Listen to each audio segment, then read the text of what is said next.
할렐루야. 이제 수요예배 자리에 나오신 여러분을 사랑하고 축복합니다. 이 자리에 우리 함께 하시는 그 하나님을 우리가 온 마음과 정성으로 온전한 예배를 올려드릴 수 있게 되기를 다시 한번 축복합니다. 하나님을 나의 하나님으로 믿고 고백한다는 것이 얼마나 큰 복인지 여러분 느껴지십니까? 또 내가 그 하나님의 백성이라고 하나님께서 불러주시는 것이 얼마나 따스하고 감격스러운 건지 여러분 느껴지십니까? 부디 바라옵기는 그게 느껴지셨으면 좋겠어요. 하나님이 나의 하나님이시고 내가 주의 백성이고 자녀라는 것을 깨닫는 것이 엄청난 축복이고 이 세상의 그 무엇과 비교할 수 없는 행복이라는 것. 우리 성도님의 마음 가운데에 그 진정한 행복이 있는지, 다른 모든 것을 잃어버리더라도 그분 한 분만으로 만족하며 감사하며 행복한 삶을 살아가실 수 있겠는지. 죄송하지만 저의 경험을 먼저 좀 나누면서 말씀을 시작하려 합니다. 저는 아침에 일어나면은 습관적으로 무의식적으로 하는 행동이 있는데, 무릎을 꿇고 하나님이 내 앞에 계시다는 것을 믿음으로 고백할 수 있을 때까지 움직이지 않으려고 해요. 다른 하루를 시작하고 행동하기 전에 하나님이 이 하루의 주관자이신 하나님께서 내 앞에 계시지, 이것이 믿음으로 온전히 고백되어질 때까지 멈추려고 애를 써봅니다. 또 저녁에는 하루를 돌아보면서 오늘 아침에 묵상했던 말씀이 뭐였지? 라고 그것이 생각날 때까지 멈춰보려고 애를 써봅니다. 그래서 그 말씀이 내 안에서, 나의 일상의 하루 삶 가운데에서 그 말씀이 어떻게 살아 역사하였는지를 돌아보려고 애를 쓰려고 하죠. 그래서 하나님께서 저의 삶 가운데 살아 계시다는 이 경험, 또 하나님의 말씀이 살아 생명력이 있어서 나의 생각과 마음을 다스려 주시고 바꿔가신다는 이 고백, 이것들이 매일매일 경험되어지면은 내일이 기대가 돼요. 그 다음날이 또 기대가 돼요. 하나님께서 오늘은 어떻게 만나주실까? 하나님의 이 말씀이 정말 살아있는 말씀이구나, 그러니까 고백하면서 그 말씀을 또 기대하게 되고, 또 아침에 일어나서 그 하나님이 나와 함께 해주셔야 내가 하루를 정말 행복하게, 이 두려움과 염려가 많은 이 세상 가운데서 두려움과 염려에 휩싸이지 않고 정말 자유한 가운데 그 하나님과 동행하며 기쁘게 살아갈 수 있지 하며 아침을 또 시작할 수 있게 되기 때문에 되게 흥미진진한 신앙생활이 되었던 것 같아요. 과거형을 써서도 죄송한데요. 버스를 탈 때 지나가는 버스를 잡아주시는 하나님도 좀 많이 경험했어요. 너무 안타깝게 주여 하는데 버스가 이유 없이 서는 경우도 있었어요. 저번에 신방을 가는데 쌀을 좀 많이 가져왔어요. 근데 이건 말로 설명이 안 되는데, 그때도 권사님하고 그런 얘기를 나눴는데 봉고차 문이 열려서 쌀이 알아서 이쁘게 떨어져 있는 거예요. 날이 너무 더워가지고 그걸 내릴 거 생각하니까 좀 답답했는데, 차가 경사지게 좀 세워져 있었거든요. 주차할 데가 없어가지고. 근데 문이 열려져서 이렇게 떨어져서 이쁘게 쌓여져 있는 거예요. 그것도 너무 감사하더라고요. 또 머리를 깎을 때도 머리를 한번 잘못 깎으면 한 달을 고생하니까 되게 기도하게 돼요. 하나님, 우리 미용사분의 손길을 좀 이쁘게 잘 다듬을 수 있도록 좀 인도해달라고 기도하게 돼요. 예전에는 문제를 풀고 할 때에 하나님께 지혜를 간구할 때가 많았던 것 같아요.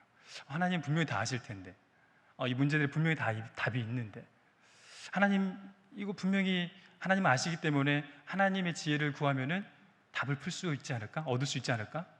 눈을 감고 잠깐 멈춰봐요. 답이 보여요. 풀려요. 친구들이 예전에 많이 물어봤는데 친구들에게 잘 설명해 줄 수 있게 됐어요. 그러면서 사실 저도 배우게 됐고 같이 성장했던 그런 경험들이 있어요. 또 교회에서 사역할 때는 내 힘으로 하지 않고 내 능력으로 하지 않으려고 하나님께 좀 기도를 많이 했던 것 같아요. 성령 하나님, 하나님께서 역사해 주십시오. 내 스스로 내 힘으로 할 수 없는 것을 그때는 제가 너무 잘 알았고, 그래서 하나님께 의지할 수밖에 없었고, 능력이 하나님께 의지하면서 하나님 행해 주십시오, 돌봐주십시오, 그러면서 스스로를 죽이려고 되게 애를 썼던 것 같아요. 근데 그때마다 참 놀랍게 사역들이 잘 진행이 되는 경험들도 많이 했고, 그런 가운데 감사와 감격이 참 넘쳐났어요. 그때 또 제 마음의 한 자세는 이 영광을 내가 취하면 안 되겠다. 내가 한 것이 아니기 때문에, 하나님의 도우심으로 일들이 되어진 걸 내가 알기 때문에 이 영광을 내가 취하지 않기 위해서 사람들을 만나지 않으려고 뒷문으로 나가서 옥상으로 올라갔던 기억이 있어요. 옥상으로 올라가서 정말 하나님을 두 손 높이 들고 찬양하는 거죠. 하나님께서 행하셨습니다. 하나님 홀로 영광 받아주십시오. 이런 기억들이 말씀을 준비하면서 많이 났어요. 마지막으로 하나만 더 나누면은, 예전에 토요일 날에는 경배와 찬양이 있었어요. 경배 찬양을 할 때에 정말 주변 사람을 의지하지 않고 하나님 한 분만을 집중해서 바라보며 찬양하려고 애를 썼던 것 같고, 또 이 가사 하나하나가 무의미하게 지나가지 않게 하려고 가사를 계속 곱씹었던 것 같아요. 입으로는 찬양을 하지 못하더라도 계속 가사를 곱씹으면서 이 가사의 말씀이 내 안에 새겨지도록, 이 가사의 말씀이 그냥 입술의 소리에 의해서 허공의 공명처럼 울려진 소리가 아니라 내 마음에 진짜 울림이 되도록 계속 곱씹어왔던 거예요. 곱씹어보고 곱씹어보고. 그러다 보면은 찬양하면서 엄청 많이 울었어요, 진짜. 심지어는 빠른 찬양하고 다들 막 기뻐서 뛰는데 막 울고 있어요. 빠른 찬양의 고백도 너무 감격이 되고 은혜가 되는 거예요. 그리고 집회가 끝나고 집에 갈 때 되면 중요한 결단을 하는 기도를 하죠. 토요일 날이었기 때문에, 주님, 집에 가서 주말의 명화와 토요일 명화를 보지 않도록 제 마음을 붙들어달라고. 토요일 날에, 그때는 영화 극장 가는 게 이게 흔하지 않기 때문에 영화 너무 재밌잖아요. 근데 그거를 보다 보면은 이 마음이 뺏기더라고요. 이 예배의 감격 안에 이 가운데 계신 하나님을 정말 원없이 찬양했던 그 감동이 사라지는 것들을 많이 경험하게 돼요. 그래서 한편으로는 되게 아쉽기도 하고, 한편으로는 죄송스럽기도 하고, 그 감동을 잃어버려서 마음에 좀 허전함도 있고, 그랬던 것 같아요. 이렇게 마음을 지키려고 되게 애를 많이 썼던 시간들이 있었던 것 같습니다. 그러다 보니 사람들이 이런 얘기를 많이 해주더라고요. 그 하나님을 항상 이렇게 앞에 모시고 살아가니까, 하나님을 눈 뜨고 일어나면 하나님 앞에 모시고 살려고 애쓰고, 하루 살아가면서도 그 하나님과 동행하려고 애를 쓰고, 그 하나님을 찬양하고 하나님께 온전히 집중하려고 애를 쓰다 보니까 자연스러운 현상은 제 얼굴이 밝아졌어요. 그 당시에는 제 삶이 가장 고난과 같은 깊은 심연에 빠지는 시기였거든요. 제일 힘든 시기였어요. 제일 괴로운 시기였어요. 근데 제일 밝았어요. 참 신앙의 아이러니죠. 신앙의 역설이죠. 하나님을 더 찾게 되고 하나님을 경험하게 되면서부터 인상이 좋다는 얘기도 많이 들었어요. 너 왜 이렇게 행복해하니라고 얘기도 많이 들었어요. 그러다 보니까 길에서 그런 사람 많이 만났어요. 돌을 아시려고. 인상이 나쁘지 않았던 것 같아요. 그런데 제가 계속 과거형을 쓰고 있죠. 말씀을 준비하면서 참 너무 마음이 아팠어요. 제 안에 이런 모습들이 많이 안 보여서, 저희 삶의 저희 내면을, 저희 마음의 상태를 살펴보니까 하나님과 또 저희 목회자들을 믿고 따라와 주시는 우리 성도님들 앞에 너무 죄송해서 참 제가 그렇게 하나님 앞에서 행복하게 살고 있지 않구나 하는 것을 좀 느꼈어요. 목사가 되면은 항상 하나님만 바라보고 생각하면서 진정한 그리스도인으로 행복하게 살아갈 줄 알았는데, 뭔가 제가 길을 좀 잘못 찾고 있는 것 같아요. 그래서 제 안에 왜 그때 그 행복을 이렇게 충분히 누리지 못하고 있지? 물론 그를 위해서 부단히 애를 쓰고 있긴 한데, 예전처럼 이렇게 영적으로 민감하지 못하고 예배 중에 예배를 통해서 그런 감격과 감동과 감사가 넘쳐나는 그런 예배들을 많이 경험을 못하고 있어요. 주일 예배 때도 예배자로서 깊은 예배 가운데 깊이 들어가야 되는데 그러지 못하고 마치 예배의 변방에 뜰에 서 있는 이방인과 같이 예배를 돕는 자의 위치에만 있을 때도 있어요. 일상을 살아갈 때에 하나님과 동행하는 그 행복을 그렇게 깊이 있게 느끼지 못하고 살아가고 있는 제 모습도 많이 발견했어요. 그래서 이 말씀을 준비하면서 이런 소망이 생겼습니다. 하나님, 제가 하나님을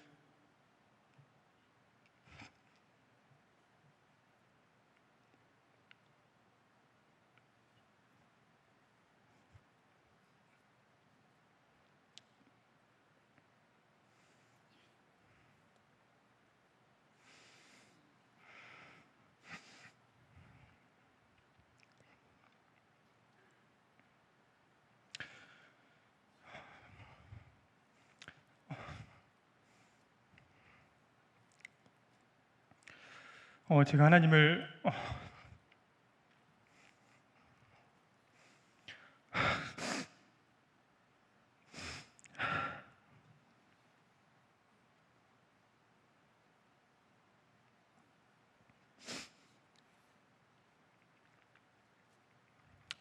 더욱 사랑할 수 있게 해달라고, 주님과 사랑의 동행을 계속 이어갈 수 있게 해달라고, 한순간도 주님을 잊지 않도록 주님을 계속 인식하면서 그 하나님을 앞에 모시고 살아갈 수 있도록 해달라고. 진짜 신앙생활하면서 진짜 행복하고 싶거든요. 목사라는 감투에 우쭐하지 않고 우리 성도님들과 함께 구두자의 자리에서 겸손하게 하나님을 찾아가는 그런 인생을 살아가고 싶은데 참 그게 쉽지 않은 우리의 삶의 모습들을 보면서 저를 회개하게도 하고 또 우리 성도님들을 보며 안타까움으로 중보하는 시간도 가졌습니다. 간절히 바라옵기는 오늘 예배 가운데 우리 모두에게 그런 은혜가 주어지기를 간절히 소망합니다. 더불어 하나님과 동행하는 그 삶, 그래서 우리가 이 시간에 우리 마음을 열어서 하나님이 나의 하나님이시고 나는 주의 백성이고 주의 자라나는 이 고백이 얼마나 기쁜 고백이고 행복한 고백인지 우리가 회복할 수 있게 되기를 다시 한번 축원합니다. 이를 위해서는 이거는 레위기 때부터 출애굽기 19장에서부터 레위기도 16장에서 그 신명기 여호수아까지 계속해서 하나님께서 반복해서 맺어주시는 언약입니다. 내가 너의 하나님이 되어주겠다. 너는 나의 백성이 될 것이다. 우리의 그 어떠함과 우리의 상태의 어떠함에 상관이 없이 하나님께서 주도적으로 주권적으로 그 언약을 체결하시고 여기까지 이끌어 오셨어요. 그 혜택을 우리가 누리고 있는 것이죠. 근데 이 새 언약을 맺기 위해서 우리에게 선행되어야 되는 것이 있습니다. 바로 이 마음의 변화, 이 내면의 변화입니다. 기존의 이 굳어져 버린 마음과 이 더러운 마음으로는 그 하나님을 우리가 오실 수 없습니다. 그 마음이 이렇게 변해져 갔는데도 무감각하게 반응하고 그 하나님 앞에 나의 죄스러움이 고통으로 다가오지 않고서는 그 하나님과 온전한 관계 가운데 나아가 그 행복을 누릴 수가 없습니다. 그를 위해서 이 시간 세 가지 마음의 변화를 좀 살펴보려고 합니다. 오늘 본문의 말씀을 먼저 같이 읽어보도록 하겠습니다. 본문의 18절 19절 말씀을 함께 읽어보도록 하겠습니다. 그들이 그리로 가서 그 가운데에 모든 미운 것과 모든 가증한 것을 제거하여 버릴지라. 내가 그들에게 한 마음을 주고. 첫 번째 마음입니다. 바로 우리 안에 회복되어야 될, 그리고 우리가 찾아야 될 그 첫 번째 마음은 한 마음입니다. 즉 이거는 나뉘어지지 않은 마음을 가져야 된다는 것입니다. 울다가 갑자기 이 예화를 말씀드려서 죄송하긴 한데 제가 이런 경험을 해봤거든요. 제 마음에, 이 작은 마음에 바야흐로 1993년도 어느 해 겨울이었습니다. 저는 여전히 하나님 한 분만을 집중하여 너무 사랑했고 그 하나님만을 바라보면서 신앙생활을 잘 해왔었습니다. 그리고 예배가 끝나면 홀로 있는 시간이 너무 좋아서 홀로 있으려고 애를 썼던 그런 시간들을 보내고 있었는데, 그 해 겨울에 저희 예배당이 지하에 있었는데 지하에 그 철문을 열고 그녀가 나타났습니다. 너무 이렇게 마음을 한순간에 뺏겨버린 느낌이었어요. 근데 이 작은 마음에 그녀가 들어오는 순간 나의 사랑하는 주님이 조금씩 밀려가는 것을 느끼게 됐어요. 진짜 이게 계속 왔다 갔다 하는 이 마음이 100이라면은 정확히 50대 50으로 있다가 조금씩 60대 40, 70대 40 왔다 갔다 하는 게 정말 느껴지는 거예요. 그때 기도하며 드렸던 질문이 있어요. 하나님, 왜 그녀와 하나님을 동시에 100대 100으로 사랑할 수는 없는 건가요? 이렇게 적었던 게 기억이 나요. 이렇게 질문하면 사실은 되게 괴로웠어요. 누군가 사랑하는 마음은 자연스러운 감정인데 그걸로 인해서 하나님을 또 온전히 사랑할 수 없는 이 내 작은 마음을 보면서 그래서 우리 마음에는 방이 하나만 존재하구나 라는 걸 느꼈어요. 하나님 참으로 너그러우시지만은 사랑에 있어서만큼은 되게 배타적이세요. 질투가 많으세요. 그곳에 다른 그 무언가를 드리는 것을 싫어하시는 분이세요. 그래서 우리 마음에 다른 무엇이 들어와 두 주인을 섬기겠다, 이거는 우리의 교만이고 만용이고 스스로 속이는 것입니다. 우리 마음 안에 두 가지 주인을 섬길 수 없어요. 그래서 16절처럼 그 가운데의 모든 미운 것과 모든 가증한 것을 제거하여 버려야 된다고 말씀하고 계시는 거예요. 우리 중심에 하나님과 우상을 겸하여 섬기지 말라고 말씀하시는 거예요. 우리 마음이 이렇게 나누어지지 않는 마음으로 즉 하나의 마음으로 하나님 앞에 나아와야 된다는 거예요. 이렇게 말씀하신 데에는 오늘 에스겔 말씀의 배경이 있습니다.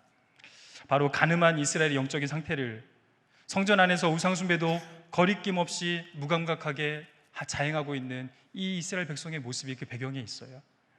에스겔서 8장부터 11장까지 천천히 읽어보시면 네 가지 환상의 모습이 보이는데, 하나님께서 에스겔에게 보여주신 네 가지 장면이 있어요. 네 가지 장면이 마치 카메라의 앵글처럼 밖에서부터, 성전 뜰에서부터 점차 안으로 들어가면서 성전 중앙 지성소까지 들어가요. 근데 그 들어갈수록, 성전의 중심으로 들어갈수록 더욱더 거룩하여져야 되고 더욱더 그 하나님의 임재와 감격이 느껴져야 되는데, 들어갈수록 더 흉측한 우상들이 더 휘황찬란하게 세워져 있는 거예요. 도리어 성전의 지성소를 향하면 향할수록 추악하고 타락한 모습이, 다른 우상들을 숭배하는 모습들이 강력하게 보여지고 있는 거예요. 즉 그들은 하나님을 잘 섬겼지요. 그러나 우상도 잘 섬겼던 거예요. 영적인 간음을 저지르고 있었던 거예요. 하나님을 향한 종교적 열심이 있지만 그것만으로는 이 세상을 살아가기에는 불안하다 생각한 거예요. 이 절대 강국이 애굽과 바벨론이 좌우에서 땡기고 있는 이 상황 가운데에서 무언가 더 찾아야 될 것 같은데, 애굽의 신도 갖다 놓고 바벨론의 신도 갖다 놓고, 인맥을 통하여서 애굽에도 한번 잇대어 봤다가 인맥을 통해서 바벨론도 한번 붙어봤다가 좌우를 계속 왔다 갔다 하면서 그 가운데 있지 않고 하나님께 예배도 잘 드렸어요. 하나님도 의지했어요. 그러나 마음의 안정이 찾아오지 않으니까 하나님만 의지한 것이 아니라 그 공간 안에 다른 신들도 계속 모셔놓기 시작한 거예요. 이 얼마나 가슴 아픈 상황입니까? 그러면 안 되겠지만 우리 집에 정말 사랑하는 사람이 둘이 있다고 생각해 보세요. 만약에 남편이 아내를 둘을 데려왔다, 이 공간 안에 아내가 남편을 둘을 데려왔다, 이런 거 용납이 안 되잖아요. 얼마나 가슴 아픈 상황이에요. 하나님이 지금 그 상황에 놓여 계신 거예요. 우리가 사랑하는 그 하나님이, 여러분을 그토록 사랑하시는 그 하나님이, 이 성전의 주인 되신 하나님께서, 그래서 이 성전에 도저히 있을 수가 없어서 성전을 떠나버리시는 내용이 에스겔의 내용입니다. 성전에서 그 영광이 떠올라서 동쪽으로 나가버리시죠. 성전을 버리고 나가시죠. 여러분, 우리를 너무나 사랑하시는 그 하나님, 그 아들을 죽기까지 내어주시는 그 사랑의 진정성을 우리에게 보여주신 그 하나님, 그분은 우리에게 모든 걸 다 주셨어요. 그리고 우리에게 이렇게 말씀하시는 거예요. 네가 내 안에, 내가 네 안에 온전히 거하여서 하나가 되었으면 좋겠다. 나는 너희의 하나님이 되고 너는 나의 백성이 되어 완전한 사랑의 관계가 우리 안에 행복하게 누려졌으면 좋겠다 라고 우리에게 요청하시는 거예요. 하나님 이럴 자격 있지 않아요? 하나님 여러분에게 그렇게 부탁할 자격이 있지 않아요? 하나님 지금 여러분에게 그렇게 부탁하시는 거예요. 우리 마음의 상태는 어떤지, 그런 하나님의 요청 앞에 우리는 하나님의 거하시기에 합당한 마음의 상태인지, 우리가 잘 알고 있는 것처럼 고린도전서 3장 16절 17절 말씀대로 우리의 몸은 하나님의 성전인 것입니다. 하나님의 성령이 거하시는 장소인 것입니다.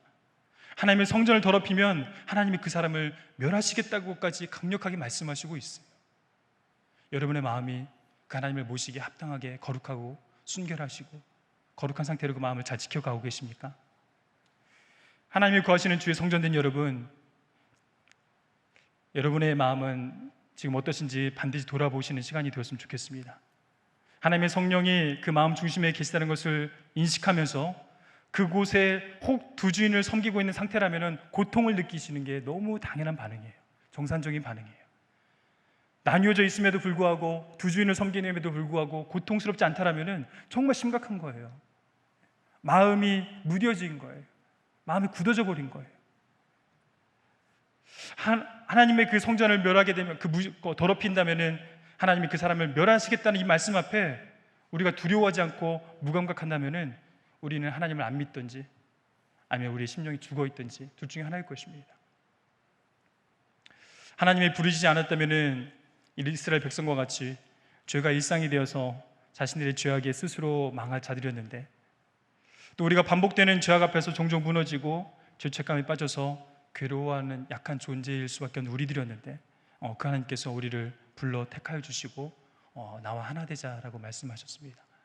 우리 그 하나님께 하나된 마음을 드리기를 간절히 축복합니다. 세상과 겸하여 섬기지 마시고 세상과 비교하지 마시고 그 하나님의 사랑이 얼마나 큰지를 맛보면은 비교할 생각조차 안 들잖아요. 예. 그 사랑을 깊이와 넓이를 정말 깊이 체험하셔서 그 하나님과 깊은 인격적 관계 가운데에 나아가신 우리가 되면 좋겠습니다. 두 번째로 하나님의 하나님 되심과 우리의 그 백성됨을 통해 행복한 그리스도인이 되기 위해서 우리 마음에 필요한 변화, 두 번째는 돌처럼 굳은 마음을 제거하고 부드러운 마음을 회복해야 된다는 것입니다. 우리 19절, 20절 상반절까지 한번 같이 읽어보도록 하겠습니다. 함께 읽도록 하겠습니다. 내가 그들에게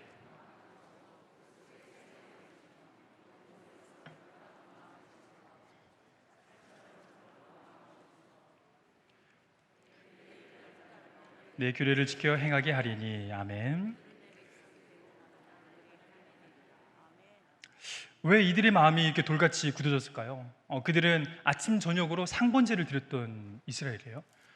저녁에 해가 지면은 제사를 드려요. 또 아침이 되면은 또 제사를 또 드려요. 그 사이에 불을 껐다가 다시 불을 또 켜고, 그러면서 저번에 우리 성막에 대해서 얘기 나눌 때처럼 그 불쏘시개와 집게로 그 불똥들을 치우면서 다시 한번 또 불을 지펴요. 그들의 예배는 하루에 2번씩 드리는 거였어요.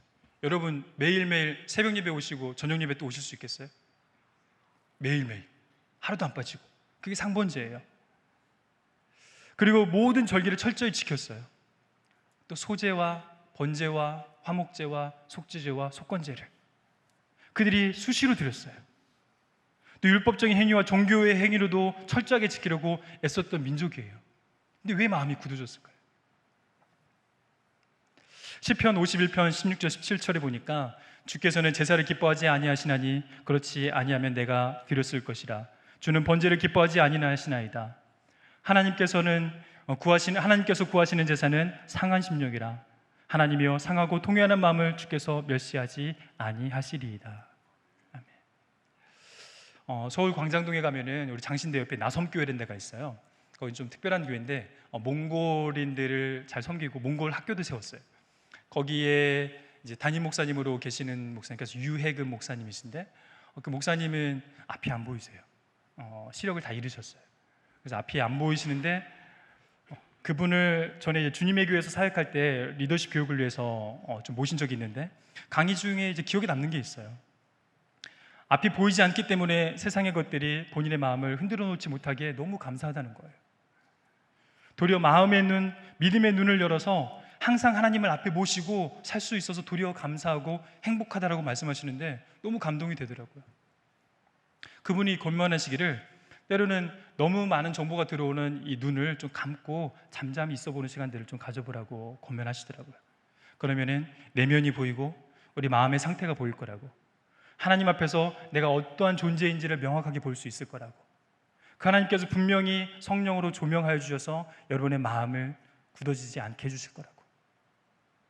하나님 한 분만을 항상 앞에 모시고 사는 삶이 이 땅에서 누릴 수 있는 가장 큰 행복인 것들, 이분은 아셨던 것 같아요. 다윗이 그랬던 것처럼 앞을 보지 못하게 되어 고민 없이 그 행복이 주어지기 때문에 너무나 더 감사하고 행복하다라고 말씀하시더라고요. 그래서 하나님의 음성에 민감하게 반응할 수 있게 되는 복, 그 하나님의 음성을 잘 들을 수 있도록 마음이 부드러워지는 복을 그분은 누렸다고 얘기를 하셨어요. 그분의 습성 중에 하나는 이 가운데 손가락 2개를 이렇게 수시로 이렇게 사포로 가세요. 이렇게 가셔요. 점자를 읽어야 되니까 수시로 이렇게 갉고 굳은 살을 벗겨내세요. 왜냐하면 이 굳은 살이 있으면 어떻게 될까요? 글이 잘 읽힐까요? 책이 잘 안 읽혀지겠죠? 그 저자의 의도가 뭔지, 마음이 뭔지 잘 모르겠죠? 무엇을 말하려고 하는지 잘 모르겠죠? 만약에 길을 가는데 이 점자 표지를 잘 못 읽었다, 방향을 거꾸로 갔다, 길을 잃겠죠? 되게 위험한 상황이에요. 이 손이 무뎌져서 여기를 깎아내지 않아서 이 굳은 살을 벗겨내지 않고 계속해서 그렇게 살아간다면 때로는 생명의 위협을 느끼는 상황도 있을 수 있을 것 같아요. 근데 이게 우리 마음이 그렇다는 것 같아요. 저는. 우리 마음이 그래요. 이 굳어진 마음, 돌처럼 굳어져 버린 마음, 말씀 앞에 반응하지 못하고 하나님의 음성 앞에 반응하지 못하고 굳어져 버린 이 마음을 우리가 수시로 깎아내지 못하면 우리 마음이 이렇게 굳어져 버려요. 심지어는 길을 잃기도 하죠. 심지어는 생명의 위협을 느낄 수도 있어요. 근데 그것조차 우리가 위협이라고 느끼지 못하는 게 정말 심각한 문제인 거죠. 혹시 예배 가운데 아무런 감동을 저처럼 못 느끼셨던 분이 있다라면, 혹시 하나님의 말씀이 우리 안에서 가르치고 바르게 하시려는 것이 안 느껴지시고, 혹시 예배당에 나왔을 때 성령의 강력한 임재가 없어도 나누는 것이 습관이나 의무가 되어서 종교적 행위 정도 선에서 만족하고 계시다라면, 우리 신앙이 언젠가부터 성장하지 않고 성숙하지 않고 심령이 점점 메말라 가는데도 무감각하시다라면, 우리 마음에 누구를 미워하고 정죄하고 입술로 불평하고 불만이 넘쳐나는데도 그 마음에 거리낌과 주저함이 전혀 없다면, 우린 잠시 멈춰서서 신앙의 행위들을 멈추고 하나님 앞에 잠잠히 나아가 우리 내면을 살필 필요가 있습니다. 그래서 이 굳은 마음을 벗겨내야 돼요. 이 굳은 마음을 어떻게 벗겨낼 수 있는가? 저는 회개의 기도가 반드시 있어야 된다고 생각합니다. 할 수만 있다면 매일매일 회개의 기도가 드려졌으면 좋겠어요. 예전에 우리 장로님들 세대, 어르신들 세대에 그런 기도 많이 해주셨었죠. 이 죽을 죄인, 알고도 지은 죄 모르고도 지은 죄 용서해달라고, 하나님 앞에서 무슨 죄가 그렇게 많으신지 항상 용서해달라고. 근데 저는 그 기도가 이제는 회복되어야 될 때인 것 같아요. 우리가 하나님의 은혜와 사랑을 간구하며 누리는 세대예요. 기도할 때, 예배드릴 때 그런 은혜와 감격을 많이 누려요. 많이 선포되어져요. 그러나 이제는 회개가 좀 필요한 것 같아요. 여러분 많이 누리신 것 같아요. 하나님 앞에서 좀 회개할 시간이 필요한 것 같아요. 너무 무뎌져 있어요, 우리가. 그 하나님 앞에 죄를 짓고도 무감각하고, 형제와 자매 앞에 미워하고 질투하고 입술로 눈으로 손으로 죄를 짓는데도 아무 거리낌이 없다면은 회개하셔야 돼요. 회개함으로 그 하나님 앞에 나아가 우리 굳어진 마음들을 깎아내고 갈아내고 부숴내야 하나님이 우리 하나님이 되어주시죠. 우리가 하나님의 백성으로서 그 하나님과 온전한 교제 가운데 나갈 수 있는 것이죠.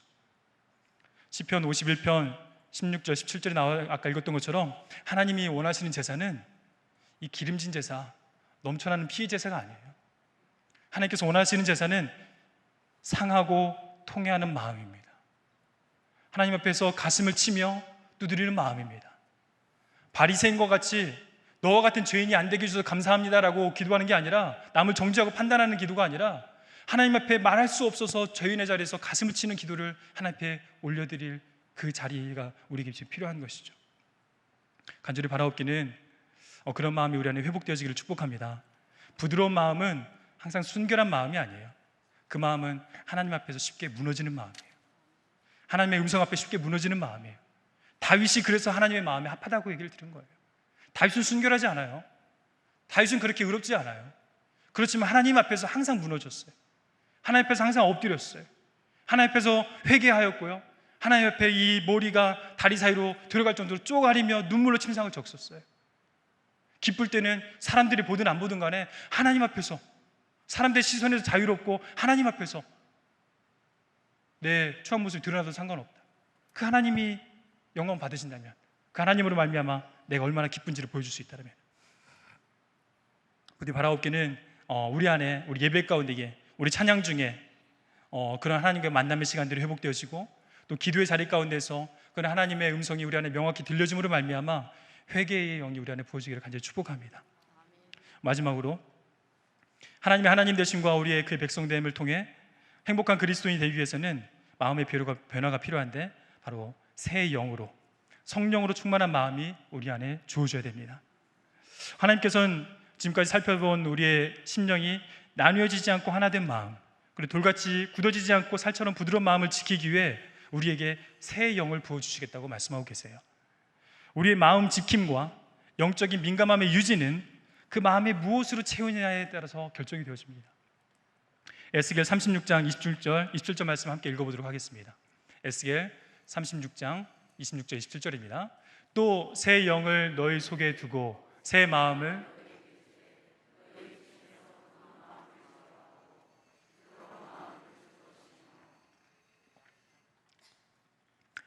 비슷한 말씀이 여기서 다시 한번 주어지는데, 새 영을 너희 속에 두고 새 마음을 너희에게 주되 너희 굳은 마음을 취하고 부드러운 마음을 줄 것인데 내 영을 너희 속에 채워주겠다 라고 말씀하고 계시죠. 간절히 바라옵기는 우리 안에 성령 충만함을 경험하실 수 있게 되기를 축복합니다. 매일 매 순간 그 성령 충만함을 사모하시길 바랍니다. 사모해야 주죠. 구하지도 않는데 주시겠어요? 하나님, 내가 성령 충만하여서 정말 이 마음이 요동하지 않고 이 험한 세상 가운데서 그 하나님과 동행하는 행복과 기쁨을 누릴 수 있게 인도해 주십시오. 이 땅에서 그리스도인으로 살아가는데 정말 물에 술 탄 듯 술에 물 탄 듯 이 맹맹한 그리스도인이 아니고 정말 하나님 앞에서 정말 그 하나님 앞에 온전함과 순결함을 가지고 그 하나님과 동행하는, 또 그로 말미암아 온전한 그리스도인의 모습을 보여주는 그런 그리스도인으로 살아갈 수 있도록 성령 충만함을 내게 허락해 주십시오라고 기도했으면 좋겠어요. 다윗이 얼마나 간절히 기도했는지 아시죠? 시편 51편 11절 12절에 보니까 나를 주 앞에서 쫓아내지 마시며 주의 성령을 내게서 거두지 마옵소서. 주의 구원의 즐거움을 내게 회복시켜 주시고 자원하는 심령을 주사 나를 붙드소서. 주의 성령을 내게 거두지 마소서라고 얼마나 간절히 기도했는지 몰라요. 주의 구원의 즐거움을 내게서 회복시켜 달라고 얼마나 간절히 기도했는지 몰라요. 세상에 수많은 즐거움이 있죠. 또 부귀와 영화가 주는 만족감이 있죠. 세상의 모든 것을 다 경험해 본 다윗이 지금 얘기하고 있는 거예요. 그 당시에 가장 부유했고 가장 많은 것을 누렸던 다윗이 지금 삶 가운데서 죄 지은 그 상황에서 하나님 앞에서 정말 무엇이 가장 귀한 것이고 내 인생이 가장 행복했던 것을 반추해보며 고백하고 있는 거예요. 이 지혜라면 우리가 한번 좀 믿고 따라가 봐도 되지 않을까요? 한번 간구하시죠. 성령 하나님, 성령 하나님, 내 안에 충만케 임하여 주시옵소서. 성령 하나님, 내 안에 충만케 임하여 주셔서 하나님이 나의 하나님이 되고 내가 하나님의 백성이 되는 이 은총을 경험할 수 있도록 인도해 달라고 우리 간구하며 살아갔으면 좋겠습니다. 말씀을 마치려고 합니다. 간절히 바라옵기는 하나님과 함께하는 행복을 위해서 이 세 가지 마음을 꼭 기억하며 간구하시기 바랍니다. 하나님과 세상을 겸하여 사랑하지 않고 한 마음을 가질 수 있도록 하나님 허락해 주시옵소서라고 기도하지요. 돌같이 굳어져 하나님의 음성에 반응하지 못하는 이 마음을 부드러운 마음으로 바꿔주십시오라고 기도하시면 어떨까요? 이를 위해 피조물이 그 한계성을 직면함으로 좌절하게 되는 그 상한 마음의 상태, 그리하여 그 한계성 앞에서 죄성 앞에 철저히 회개하고 통회하는 마음을 주셔서 우리 심령이 하나님 앞에서 항상 부드러운 마음이 될 수 있도록 해달라고, 이를 위해서 우리를 홀로 두지 아니하시고 성령을 약속해 주셨습니다. 그 성령 하나님께서 우리 마음 가운데 충만하게 채워주셔서 일평생 동안 우리가 하나님의 백성으로서 또 하나님의 자녀로서 또 하나님이 나의 하나님이 되심으로써 그 행복한 동행을 계속 이어갈 수 있는 우리 믿음의 식구들 되시기를 간절히 축복합니다. 같이 기도하시겠습니다. 하나님, 이 시간 하나님의 마음을 조금이나마 다시 한번 느낄 수 있게 인도하여 주셔서 감사를 드립니다. 그와 더불어 저희들의 심령이 얼마나 무디어 있고 하나님의 음성에 반응하지 못하고 그 습관을 따라서 그대로 해오던 대로 매너리즘에 빠져서 죄된 모습대로 살아가고 있는지도 발견하게 하시니 감사를 드립니다. 아버지 하나님, 간절히 소망하옵기는 우리 심령이 주님 앞에서 부드럽게 회복되게 허락하여 주십시오. 아무리 두드리고 말씀을 전하여도 반응하지 못하는 돌같은 굳은 마음이 되지 않게 허락하여 주시고 정말 하나님의 그 음성 앞에 매 순간 뜨겁게 반응하며 하나님 앞에 눈물 지으며 하나님과 행복한 동행을 계속 이어갈 수 있는 하나님의 자녀로서, 하나님의 백성으로서, 하나님이 부르신 자로서 그 삶을 온전히 살아갈 수 있도록 새롭게 하여 주시옵소서. 하나님, 그러나 우리의 힘으로 할 수 없습니다. 나의 힘으로 나의 능력으로 되지 않고 오직 그리스도의 영을 힘입어서 성령을 힘입어서 이 일이 가능한 줄 믿사오니 성령 하나님, 이 시간 우리 가운데 충만케 임하여 주시고 불에 갈라지는 자와 같이 각 사람 가운데 지금 임하여 주셔서 우리가 주님 앞에서 새롭게 새 창조를 경험할 수 있도록 인도하여 주십시오. 이 시간 이곳에 함께하여 주셔서 우리를 다스리시고 새롭게 빚어주신 하나님께 감사를 드리고 살아계신 예수님 이름으로 기도드립니다. 아멘.